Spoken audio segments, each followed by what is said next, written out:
The cell was cold. It was always cold. Ho sat on the metal floor with his back against the wall. His eyes were closed, but he was not sleeping. He was listening. He could hear the hum of the station's engines far below. He could hear the footsteps of guards walking past. He could hear the quiet breathing of other prisoners in nearby cells. 6 months. He had been a prisoner of the Empire for 6 months. It felt like 6 years.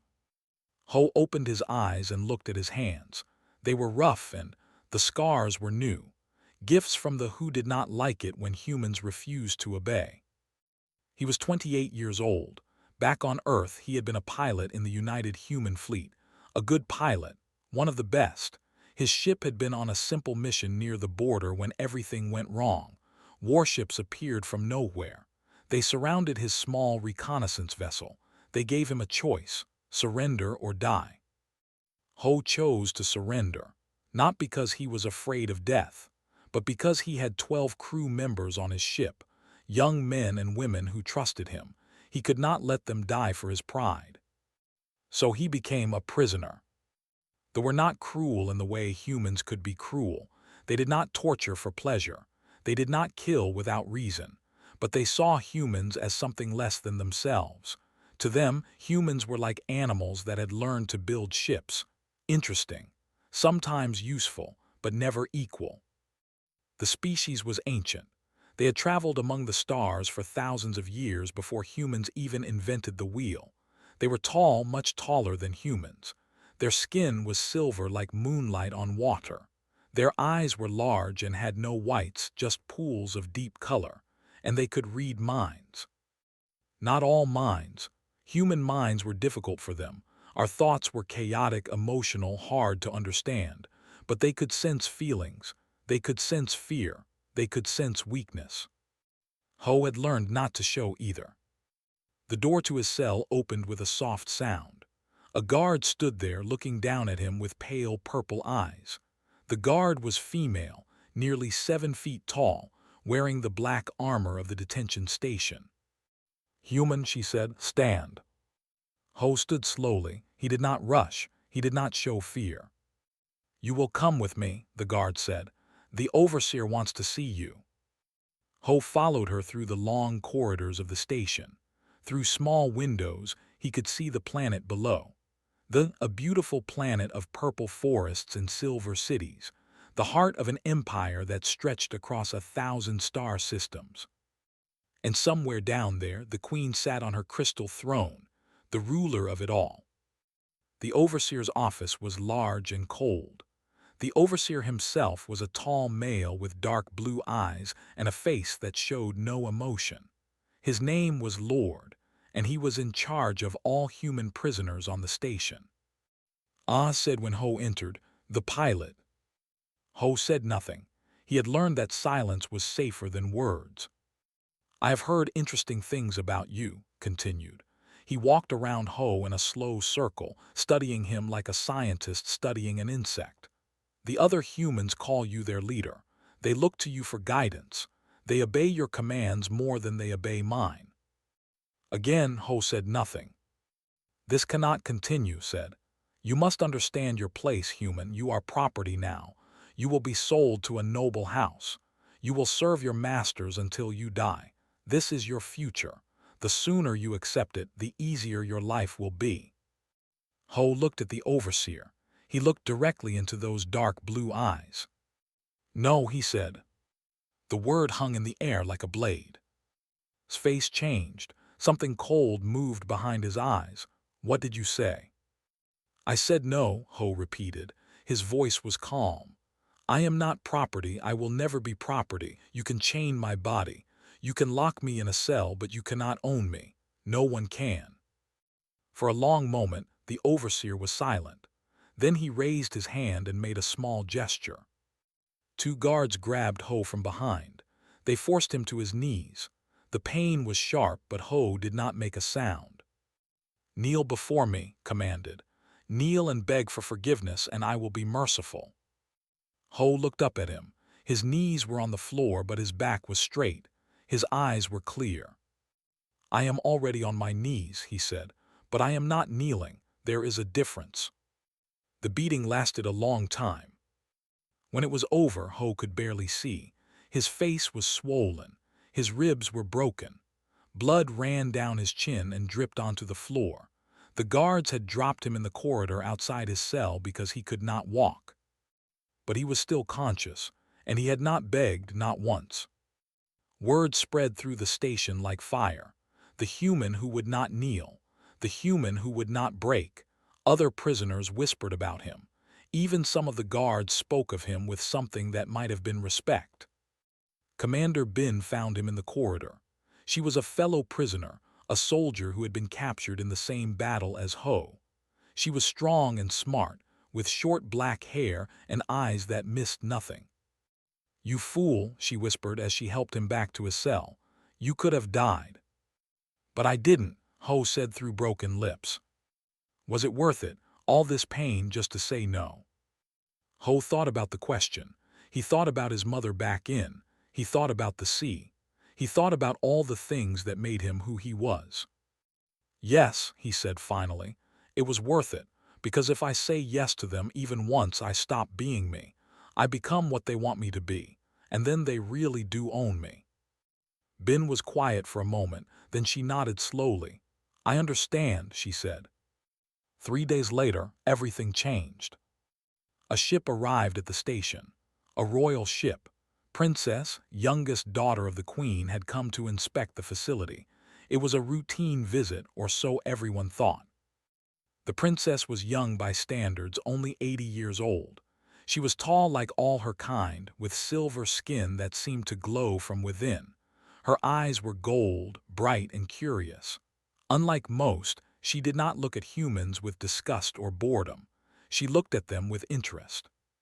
When she walked through the prisoner area, she stopped at Ho's cell. His wounds had begun to heal, but his face still showed the marks of his beating.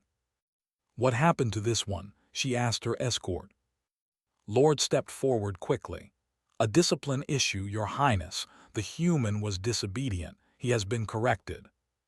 The princess looked at Ho for a long moment. He looked back at her. He did not lower his eyes. "He does not look corrected to me," she said softly.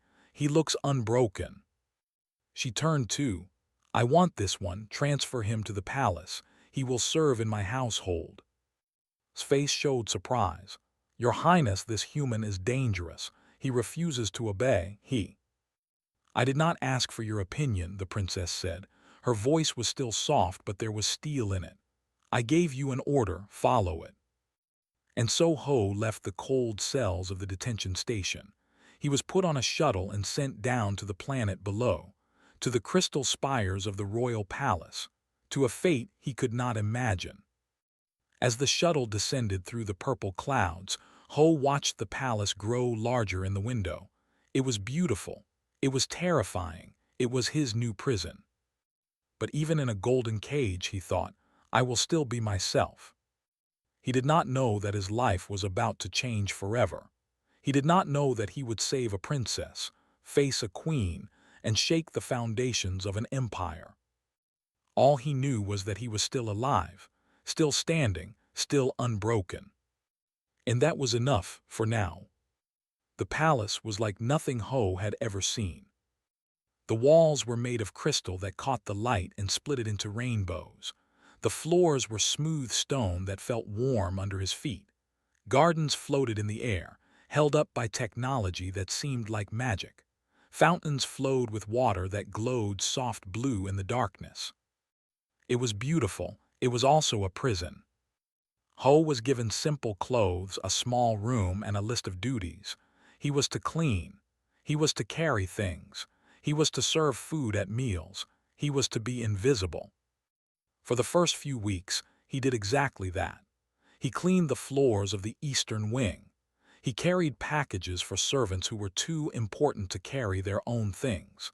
He served wine at dinners where nobles laughed and talked about humans the way humans might talk about dogs. He watched, he listened, he learned. The court was a complicated place. Everyone had secrets. Everyone had enemies. Smiles hid hatred. Kind words hid poison. It was a game, and the prize was power. At the center of it all was Queen. Ho had seen her only from a distance. She was tall, even for a. Her silver skin was darker than most, like old moonlight. Her eyes were black, completely black with no color at all. When she walked into a room, everyone stopped breathing. She had ruled the empire for 300 years. She had defeated every enemy, crushed every rebellion, survived every plot against her life. She was feared. She was respected. She was alone. In 3 centuries, she had never taken a husband. She had never named a consort. She had children, yes, born through science, but no partner stood beside her throne. Many had tried to win her heart. All had failed. Ho did not think about the queen. He thought about survival. He thought about his duties. He thought about the princess who had brought him here. Princess was different from the other.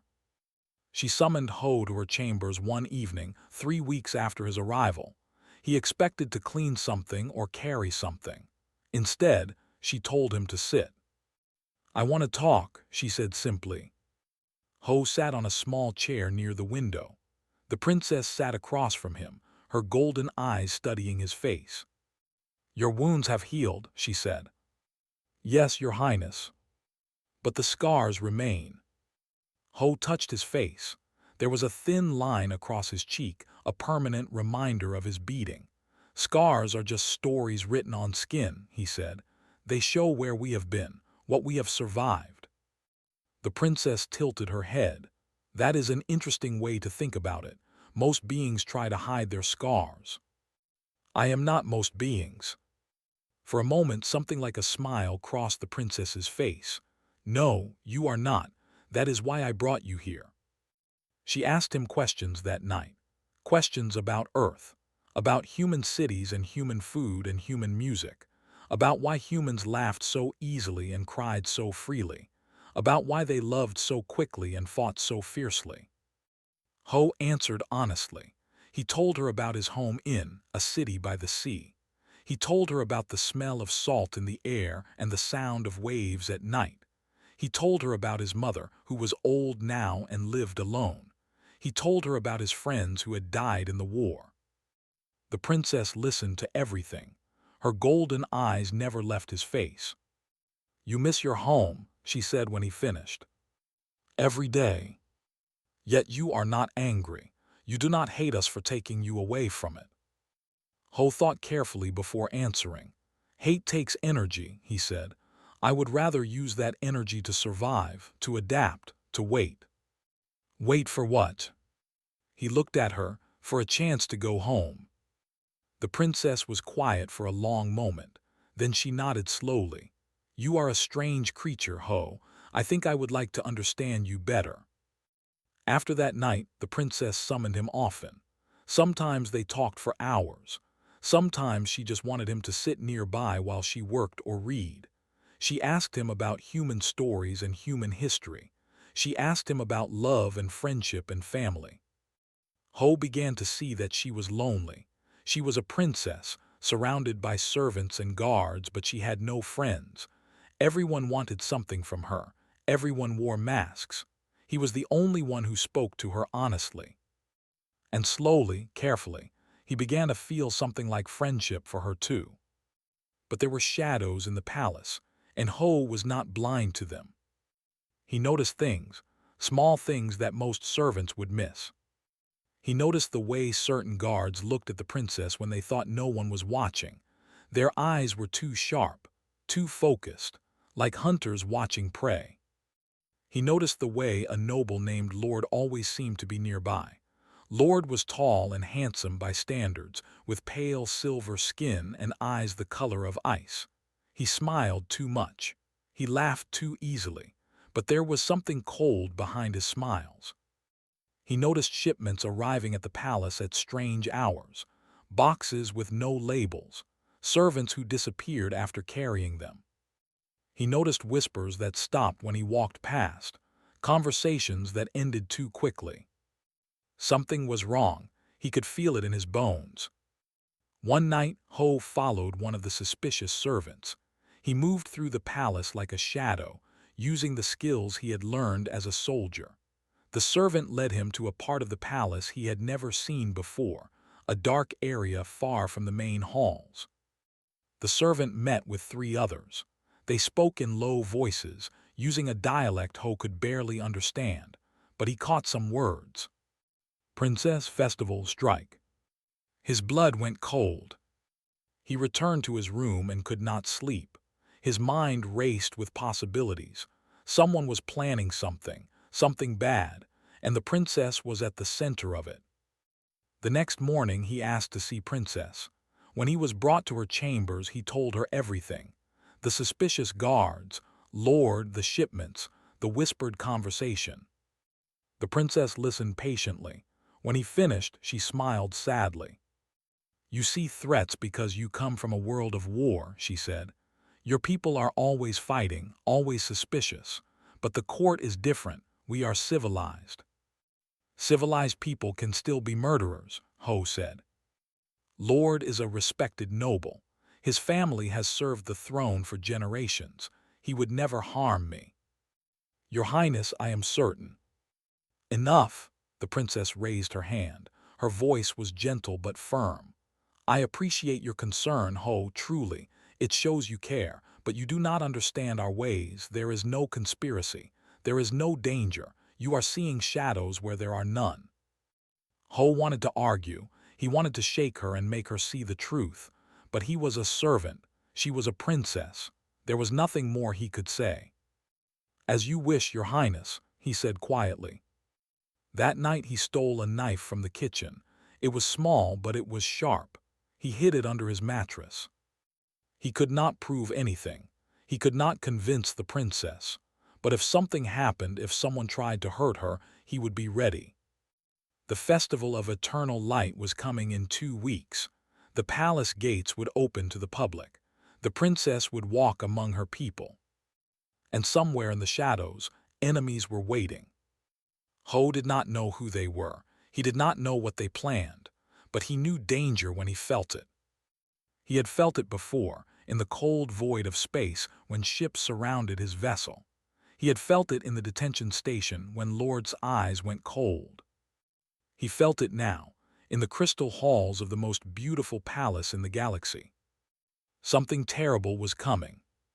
And when it came, Ho swore to himself he would be ready. He would protect the princess, even if it cost him his life.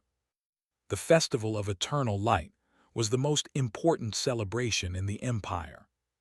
For one night each year, the palace opened its gates. Citizens from across came to walk through the royal gardens. They watched fireworks paint the sky with colors that did not exist on Earth. They danced and sang and celebrated life. And the royal family walked among them. It was a tradition as old as the empire itself, a symbol that the rulers were connected to their people, that they were not gods sitting on distant thrones, but living beings who shared the same sky. Princess loved the festival. She told Ho about it many times in the days before. Her golden eyes would shine as she described the lights, the music, the joy on the faces of children seeing the palace for the first time. "It is the one night I feel truly free," she said. "One night when I am not a princess, just a person." Ho listened to her words, but his mind was elsewhere. The festival was coming. The palace would be full of strangers. Security would be stretched thin. It was the perfect time for an attack. He had tried to warn her again, and again she had refused to listen. She trusted her guards. She trusted the traditions that had protected her family for centuries. But Ho trusted nothing. On the night of the festival, he did not stay in his room like the other servants. He put on dark clothes. He slipped the stolen knife into his belt, and he followed the princess into the gardens. He stayed in the shadows, moving from tree to tree, keeping her in sight. She walked through the crowds with a small escort of guards, smiling at the people who bowed to her. She looked happy. She looked peaceful. She looked like a perfect target. The gardens were beautiful that night. Floating lanterns drifted through the air like slow stars. Music played from somewhere far away. The scent of flowers filled the air, sweet and strange. Ho did not notice any of it. His eyes were moving constantly, scanning the crowd, watching for danger. He saw Lord in the distance, talking with a group of nobles. The Pale was smiling as always. His ice-colored eyes tracked the princess across the garden. He saw guards who should not have been there, soldiers he did not recognize.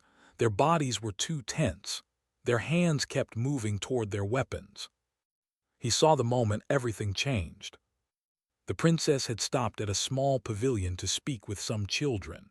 Her personal guard stood nearby, relaxed, watching the crowd with bored eyes. Then the lights went out. Not all of them, but enough. A section of the garden fell into darkness. Someone in the crowd screamed. And 6 figures moved through the shadows like death itself. They were fast, faster than any Ho had ever seen. They wore black armor that seemed to drink the light.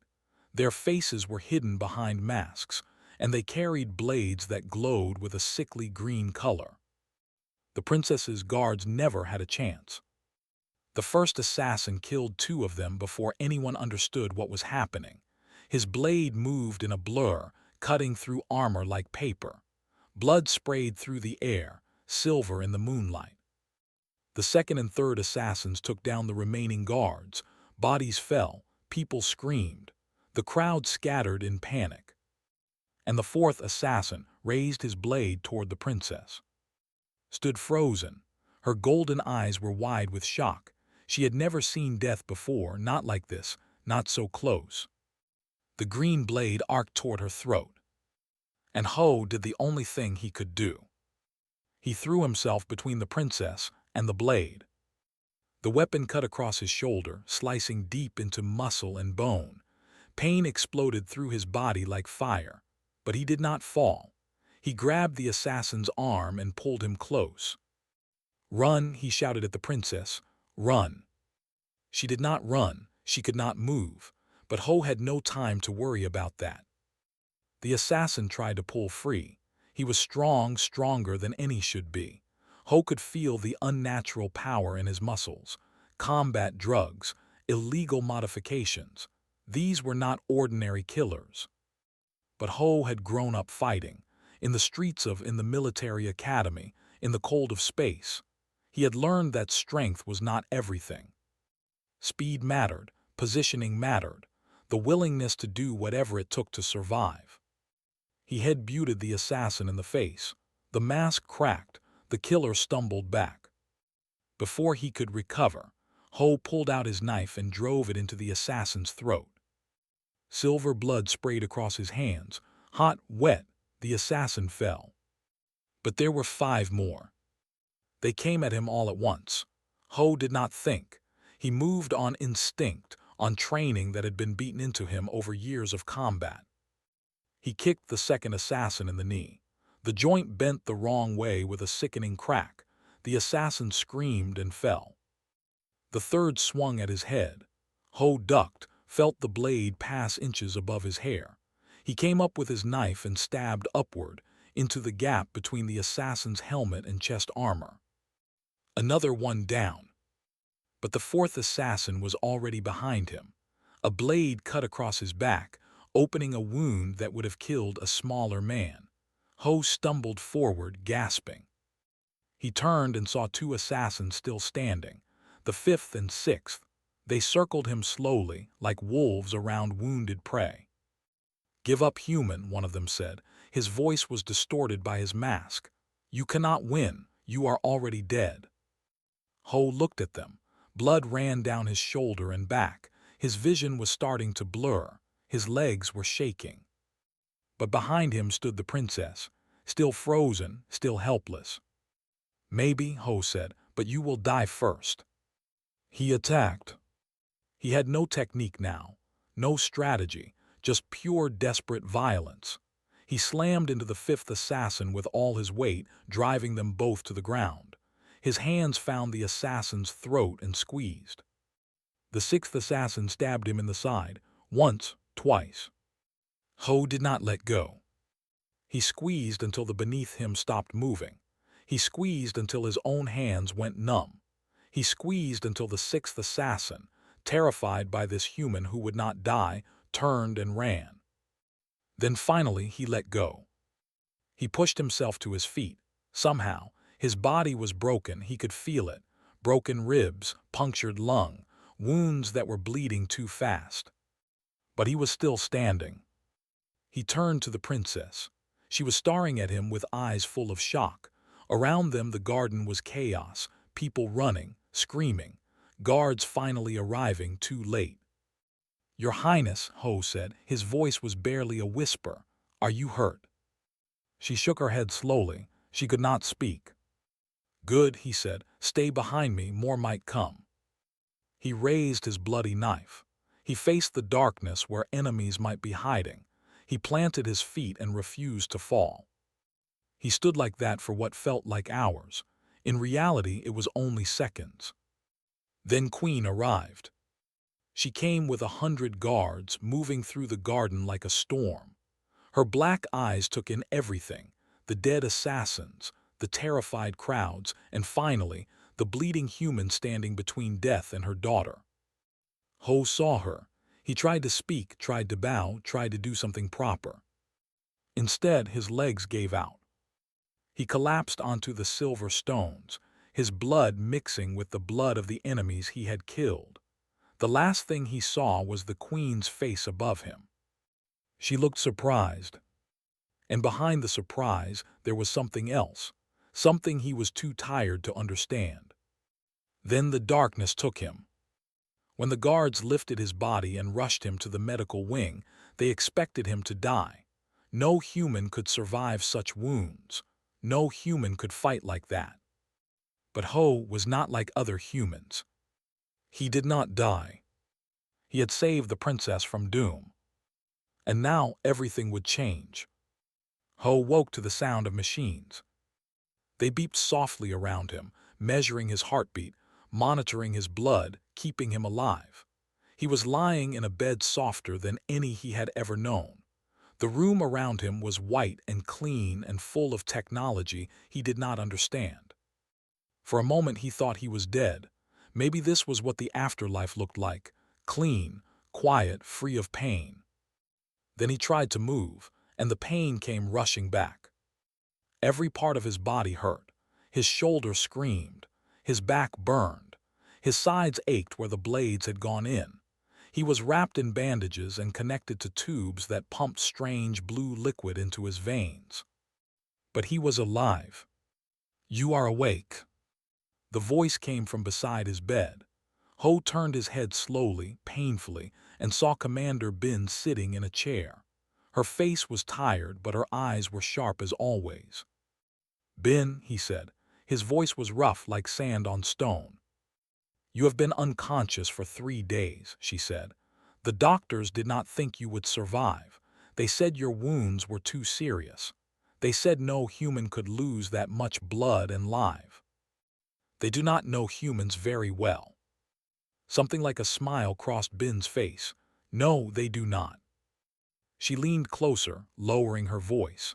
"You have caused a storm, Ho. The entire empire is talking about you. The human who killed 4 assassins with a kitchen knife. The human who stood alone against death to protect the princess." "I did not kill 4. One of them got away. The guards caught him an hour later. He is dead now." Bin paused. "They are all dead and you are famous." Ho closed his eyes. He did not want to be famous. He wanted to go home. He wanted to see his mother. He wanted to walk by the sea and feel the wind on his face. But that life was gone, maybe forever. "The queen has summoned you," Bin said quietly. "When you are well enough to walk, you must appear before the throne." Ho opened his eyes. "The queen?" "Yes, she wants to see you personally, to speak with you in front of the entire court." Something cold moved through Ho's chest. The queen, the ruler who had reigned for 300 years, the most powerful being in 1,000 star systems. "What does she want?" he asked. Bin shook her head. "No one knows, but Ho, be careful. They are not like us. They do not think like us. Whatever happens in that throne room, remember who you are. Remember what you are." "And what am I?" Ben looked at him for a long moment. "You are human," she said. "That means something. I did not always believe it, but watching you stand in that garden, bleeding and broken, refusing to fall, I understood. Being human means something." 2 days later, Ho walked through the halls of the palace toward the grand hall. He was still in pain, every step hurt, but the medicine had done its work. His wounds were closed, his strength was returning, he could walk without help. The guards who escorted him were silent. They looked at him with strange expressions. Not hatred, not fear, something else, something like curiosity. The grand hall was enormous. It was the largest room Ho had ever seen. The ceiling was so high it disappeared into shadow. The walls were lined with crystals that glowed with soft light, and everywhere, standing in neat rows, were the nobles of the empire. Thousands of them. They turned to look as Ho entered. Whispers spread through the hall like wind through grass. The human, the one who killed the assassins, the one who saved the princess. Ho walked forward. He kept his back straight. He kept his eyes forward. He did not look at the nobles who stared at him with curiosity or contempt or confusion. At the far end of the hall, upon a throne of living crystal that pulsed with inner light, sat Queen. She was beautiful in a way that was hard to describe. Not beautiful like a human woman, beautiful like a storm, like a mountain, like something ancient and terrible and wonderful. Her black eyes watched Ho as he approached. They did not blink. Beside her stood Princess. The princess looked different than Ho remembered. There was something new in her golden eyes, something that had not been there before the attack. Ho stopped at the bottom of the steps that led to the throne. He was not sure what to do. Should he kneel? Should he bow? What was the proper way for a human servant to greet a queen? He decided to do what felt right. He stood straight and met the queen's eyes. The hall went completely silent. Queen spoke. Her voice was not loud, but it filled every corner of the vast room. It resonated in Ho's bones. "Ho of Earth," she said, "you stand before the throne of the Empire. 3 nights ago, assassins attacked my daughter in the royal gardens. My guards failed to protect her. My security failed to detect the threat. But you, a human servant, saw what others missed. You armed yourself with nothing but a stolen knife. And when the attack came, you threw yourself between death and my daughter." She paused, her black eyes studied him. "Tell me, human, why?" The question hung in the air. Every noble in the hall leaned forward to hear his answer. Ho thought about lying, about saying something political, something safe. But he had never been good at lying. "Because she treated me like a person," he said. His voice was steady. "She talked to me. She listened to me. She saw me as more than an animal or a slave. In this palace, surrounded by power and wealth and beauty, she was the only one who showed me kindness." He paused. "That is rare, rare enough to die for." The silence in the hall was absolute. No one moved, no one breathed. The queen's expression did not change, but something shifted in her black eyes, something deep. "You knew you would likely die," she said. "You are human, fragile, short-lived. You faced warriors who were stronger, faster, better armed, yet you fought anyway." "Yes." "Why did you not run? Why did you not hide? No one would have blamed you. No one expected a servant to fight." Ho thought about the question. He thought about the detention station, about Lord, about the beating he had endured rather than kneel. "Because running would have meant betraying everything I am," he said. "I have been captured, I have been imprisoned, I have been beaten and broken and treated like an animal. But through all of it I held onto one thing, the belief that I am worth something, that my life has meaning, that I am more than what others say I am." He took a breath. His wounds ached, but he ignored them. "If I had run that night, if I had let the princess die to save myself, I would have proved them right. I would have proved that humans are just cowardly animals who care only for themselves. I would have lost the only thing I have left, my dignity, my soul." He looked directly at the queen. He did not look away. So I fought, not because I wanted to die, but because some things are more important than living. For a long moment, Queen said nothing. She sat on her crystal throne and looked at the human standing before her, a human who had done what her entire guard could not, a human who spoke to her without fear, without deception, without the careful games that every noble played. Then slowly she smiled. It was a small smile, but it transformed her face. For just an instant she did not look like an ancient queen, she looked like a person. "Thank you, Ho," she said. "Thank you for your honesty, and thank you for saving my daughter." She rose from her throne. A gasp went through the hall. The queen never rose during an audience. Never. "I have heard enough," she said. "I will speak more of this human tomorrow. For now, return him to the medical wing. See that he receives the best care." The guards led Ho away. As he walked through the hall, he felt thousands of eyes on his back, curious, confused, angry. He did not know what would happen tomorrow, but he knew that nothing would ever be the same. The next morning, the grand hall was even more crowded than before. Word had spread across the queen was going to make an announcement about the human who saved the princess. Some said he would be rewarded. Others said he would be punished for daring to look the queen in the eye. Nobody knew the truth. Ho stood in a small chamber behind the hall, waiting to be summoned. His wounds still hurt, but less than yesterday. The medicine was powerful. Commander Bin was with him. She had refused to leave his side. "Whatever happens today," she said quietly, "remember that you are not alone. The other human prisoners are watching. They are praying for you." Ho nodded. "How many are left?" 12, including me. The rest were sold to noble houses across the empire. 12 humans, alone in an empire of billions. Ho felt the weight of that number. The door opened. A guard gestured for him to enter. "Be careful," Bin whispered. Ho walked into the grand hall. It was even more crowded than yesterday. Nobles filled every corner. Some stood on balconies high above. Others crowded against the walls. All of them stared at the human who walked between them. And at the far end of the hall, on her crystal throne, sat Queen. She was dressed differently today. Instead of her usual dark robes, she wore white. Pure white, without any decoration. Ho did not know what that meant, but from the whispers around him, he understood it was significant. Princess stood beside the throne, her golden eyes fixed on Ho. She looked nervous. "Why?"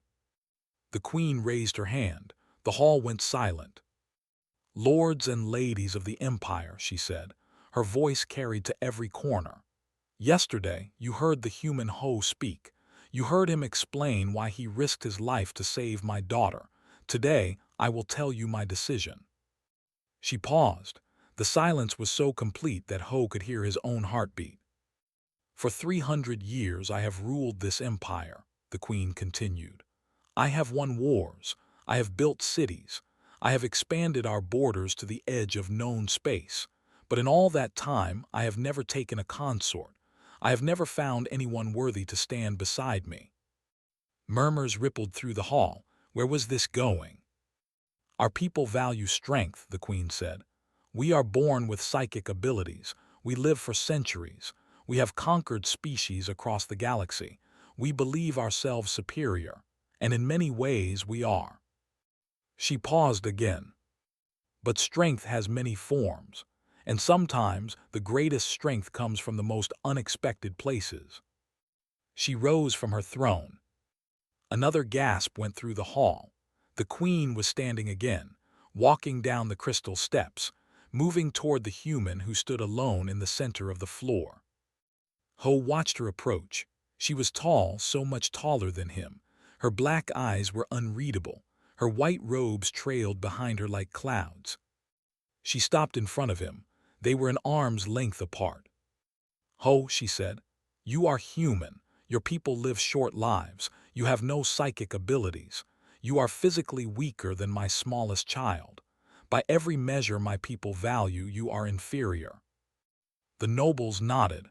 This was what they expected. And yet, the queen continued, you have shown me a strength that I have not seen in 3 centuries of rule. The nodding stopped. You refused to kneel to your captors. You accepted pain rather than surrender your dignity. You saw a threat that my guards missed. And when that threat came for my daughter, you did not run. You did not hide. You stood alone against death with nothing but a kitchen knife and the fire in your heart. She turned to address the hall. This is true strength, not the strength of power or long life or psychic ability, but the strength of spirit, the strength to stand when broken, to protect without hope of reward, to look death in the eye and refuse to blink. She turned back to Ho. I have searched for 300 years for someone worthy to stand beside my throne. I searched among my own people. I searched among the conquered species of our empire. I found no one. She raised her hand and placed it on Ho's shoulder. The hall exploded with shock. Ho heard gasps. He heard cries of disbelief. He saw nobles grabbing each other, eyes wide, mouths open. Today I have found that person, the queen said. Today I claim this human, Ho, as my royal champion and consort-elect. He will stand beside my throne, second only to myself. He will have the authority of the royal house. He will be treated with the respect due to my chosen partner. She looked around the hall. Her black eyes were cold as space. Anyone who challenges this claim may face me directly, here, now. The hall was in chaos. Nobles shouted, some in anger, some in confusion. Ho saw Lord in the crowd, his ice-colored eyes burning with fury. But no one stepped forward. No one dared to challenge the queen. The decision is made, Queen said. It is done. She turned back to Ho. For the first time her expression softened slightly. You did not ask for this, she said quietly, so only he could hear. And I know it must be overwhelming, but I saw something in you, Ho, something real, something my own people have forgotten. I want that something beside me. Ho stared at her. His mind was spinning. One moment he was a servant, a prisoner, a piece of property. Now he was being claimed as the consort of the most powerful being in the galaxy. Your Majesty, he said slowly, I am honored truly, but I do not understand why me, you could have anyone. That is exactly why, she said. I could have anyone. Kings have offered themselves to me. Emperors have begged for my hand. They wanted my power, my throne, my empire. They did not want me. She paused. But you, Ho, have never wanted anything from me. You saved my daughter expecting nothing in return. You spoke to me without games or lies. You are the first person in centuries to look at me and see just a person. She smiled slightly. That is rare, rare enough to die for, as you once said. Ho did not know how to respond. His heart was pounding. His mind was full of questions. But before he could speak, Princess stepped forward. Her golden eyes were bright with tears, but she was smiling. Thank you, Ho, she said, for saving my life, for being kind when you did not have to be. I am glad you will stay with us. She looked at her mother. He is a good choice, mother. I approve. The queen nodded. Then it is settled. She turned to the hall one final time. Let it be known across the empire. Ho of Earth is hereby granted citizenship, the first human ever accorded such honor. He is my royal champion, my chosen consort, and any who raise a hand against him raise a hand against me. The ceremony was over. Ho walked out of the hall in a daze. Guards escorted him, but now they bowed their heads as he passed. Nobles who had looked at him with contempt yesterday now looked at him with careful respect. Bin was waiting for him outside. Her eyes were wide. What happened? She whispered. What did she say? Ho looked at his friend, his fellow prisoner, the woman who had pulled him out of that corridor 6 months ago. Everything changed, he said. Everything just changed. And in the grand hall, Lord watched the human leave. His face was calm. His smile was fixed. But behind his ice-colored eyes, murder was brewing. The storm was not over. It was just beginning.